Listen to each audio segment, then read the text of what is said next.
আজ আপনাদের সাথে শেয়ার করব মুখে স্বাদ লেগে থাকার মতো হাঁসের মাংসের রেসিপি। আমার এই রেসিপিটি হুবহু ফলো করে রান্না করলে আপনিও সহজেই সবার মন জয় করে নিতে পারবেন। আমি এখানে একটা আস্ত চীনা হাঁসের মাংস পুরোটাই নিয়ে নিয়েছি। অনেকেরই প্রশ্ন থাকে, হাঁসের মাংস আষ্টে গন্ধ ছাড়া দারুণ স্বাদে কিভাবে রান্না করা যায়। সমস্ত রকম টিপস অ্যান্ড ট্রিক্স থাকবে আমার এই ভিডিওতে। শীতের সময় হচ্ছে হাঁসের মাংস খাওয়ার উপযুক্ত সময়। বাজারে কয়েক ধরনের হাঁস পাওয়া যায়, তার মধ্যে দেশি হাঁস, চীনা হাঁস, রাজহাঁস। আমি তো সব ধরনের হাঁসের মাংস খেতেই খুব ভালোবাসি। আপনারা কোন হাঁসের মাংস খেতে ভালোবাসেন অবশ্যই কমেন্টে জানাবেন কিন্তু। আমি এখানে মাঝারি সাইজের 5টা পেঁয়াজ কেটে নিয়েছি। পেঁয়াজগুলো অলমোস্ট কাটা শেষের দিকে। এরপরই চুলায় চাপিয়ে দিলাম একটা প্যান। আমি হাঁসের মাংসটা রান্না করব সরিষার তেলে। কড়াতে দিয়ে দিলাম পরিমাণ মতো তেল। তেল একটু গরম হয়ে এলেই কেটে প্রিপেয়ার করে রাখা পেঁয়াজগুলো দিয়ে দিলাম। পেঁয়াজগুলো বারবার নেড়ে দিচ্ছিলাম এবং সফট হওয়া পর্যন্ত অপেক্ষা করছিলাম। আমি খেয়াল রাখছিলাম যাতে পেঁয়াজগুলো একদম পুরোপুরি ব্রাউন কালার না হয়ে যায়। দিয়ে দিলাম কালো এলাচ, সবুজ এলাচ ও দারুচিনি। আরও দিলাম তেজপাতা, গোলমরিচ এবং লবঙ্গ। মশলাগুলো কয়েক সেকেন্ডের মতো ভেজে নিলাম। মশলাগুলোর সুন্দর অ্যারোমা বের হতেই দিয়ে দিলাম পেঁয়াজ বাটা, রসুন বাটা, আরও দিলাম জিরা বাটা ও আদা বাটা। আমি এখানে বাটা মশলা ব্যবহার করছি। আপনি চাইলে যে কোনো ব্র্যান্ডের কেনা পাউডার মশলাও ব্যবহার করতে পারেন। তবে প্রসেস কিন্তু একই থাকবে। আপনি চাইলে পাউডার মশলাগুলো সরাসরি কড়াতেও দিতে পারবেন, অথবা আলাদা একটা পাত্রে মশলাগুলো পানির সাথে মিক্স করেও কড়াতে দিতে পারবেন। এরপরই দিয়ে দিলাম হলুদের গুঁড়া, মরিচের গুঁড়া ও ধনিয়ার গুঁড়া। আপনারা একটা বিষয় অবশ্যই লক্ষ্য করেছেন যে আমি যখন মশলাগুলো দিচ্ছিলাম তখন আমার চুলার আঁচ ছিল মিডিয়াম টু লো। দিয়ে দিলাম পরিমাণ মতো লবণ। যেটা বলছিলাম, চুলার আঁচ এরকম কম রাখার কারণ হচ্ছে মশলাগুলো যাতে পুড়ে না যায়। মশলাগুলো যখন দেয়া কমপ্লিট হলো তারপরে আঁচটা মিডিয়াম করে দিলাম। এরকম মাঝারি আঁচেই আমি মশলাটা নেড়েচেড়ে খুব ভালোভাবে কষিয়ে নিলাম। অ্যাড করে দিলাম কিছুটা গরম পানি। মশলাটা কষানোর ফাঁকে ফাঁকে আমি কয়েকবার করে ঢাকা দিয়ে দিচ্ছিলাম।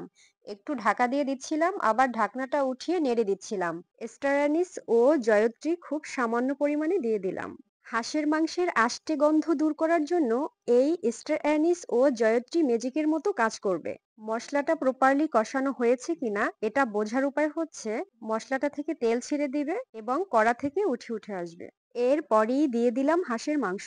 মাংসটা মশলার সাথে নেড়েচেড়ে খুব ভালোভাবে মিশিয়ে নিলাম। হাঁসের মাংসের ঝোলের সাথে চিতই পিঠা ও চালের আটার রুটি হলে যেন জমে ক্ষীর। এছাড়াও ছিট পিঠা, রুটি, পরোটা কিংবা গরম ভাতের সাথে খুবই ভালো যায়। আরও কিছুটা লবণ অ্যাড করে দিলাম। নেড়েচেড়ে লবণটা খুব ভালোভাবে মিশিয়ে নিয়ে দিয়ে দিলাম ঢাকা। মাংসে আমি কোনো এক্সট্রা পানি অ্যাড করিনি। যে ঝোলটা দেখতে পাচ্ছেন এটা মাংস থেকেই বেরিয়েছে। এভাবেই মাংসটাকে আমি খুব ভালোভাবে কষিয়ে নিব যতক্ষণ না পর্যন্ত মাংস থেকে তেল ছেড়ে দেয়। এই পর্যায়ে চুলার হিটটা মাঝারি। মাংসটা আমি যতক্ষণ ধরে কষিয়েছি ততক্ষণই একটু পরপর ঢাকনাটা উঠিয়ে আমি নেড়ে দিচ্ছিলাম যাতে মাংসটা হাঁড়িতে লেগে না যায়। কষানোর উপরই ডিপেন্ড করে স্বাদ। সেজন্য যত ভালোভাবে কষানো হবে স্বাদও তত বেড়ে যাবে। কষানোর শেষ পর্যায়ে মাংসগুলো অলমোস্ট হাফ সিদ্ধ হয়ে গেছে। এরপরই মাংসগুলো সিদ্ধ হওয়ার জন্য অ্যাড করে দিলাম পানি। আর হ্যাঁ, এখানে কিন্তু আমি অবশ্যই গরম পানি অ্যাড করেছি। সাধারণত মাংস রান্নার সময় আমি আস্ত রসুন অ্যাড করি। এই আস্ত রসুন খাবারের স্বাদ যেমন বাড়ায় তেমন খেতেও বেশ মজা। আমি আজকে অ্যাড করিনি, আপনারা চাইলে অ্যাড করে দিতে পারেন। আচ্ছা, কষানোর সময় আমি মাংসে কিছু আলু অ্যাড করে দিয়েছিলাম, যেটার ভিডিও নেওয়া হয়নি। এই পর্যায়ে চুলার হিট মিডিয়াম টু হাই আছে। একটানা ঢেকে না রেখে একটু পরপর ঢাকা উঠিয়ে আমি বারবার নেড়ে দিচ্ছিলাম।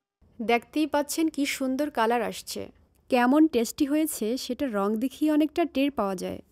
আস্ত কয়েকটা কাঁচামরিচ মাথাটা হালকা একটু চিড়ে দিয়ে দিলাম। এটা অবশ্য ঝালের জন্য দেইনি। কাঁচামরিচ দিয়ে দেওয়ার পরই আমি ঢাকা দিয়ে দিয়েছি যাতে কাঁচামরিচের সুন্দর একটা স্মেল তরকারির মধ্যে ছড়ায়। কাঁচামরিচগুলো অ্যাড করার পর আরও 2 মিনিট ধরে আমি তরকারিটা রান্না করেছি। দেশি হাঁসের মাংসের থেকে চীনা হাঁস এবং রাজহাঁসের মাংস খানিকটা শক্ত হয়, তাই সিদ্ধ হতেও পানির পরিমাণটা বেশিই লাগে। আজ আমি তরকারিটা একদম শুকনা করব না, একটু গা মাখা ঝোল রাখব। দিয়ে দেব ভাজা জিরার গুঁড়া, সেই সাথে চুলার আঁচটাও অফ করে দেব। এরপরই ঢাকা দিয়ে রাখব বেশ কিছুক্ষণ। অবশেষে আমার চীনা হাঁসের মাংসের কারি রেডি। এবার সার্ভ করার পালা। দেখতে যেমন লোভনীয়, খেতেও কিন্তু হয়েছিল অনেক সুস্বাদু। Thanks for watching.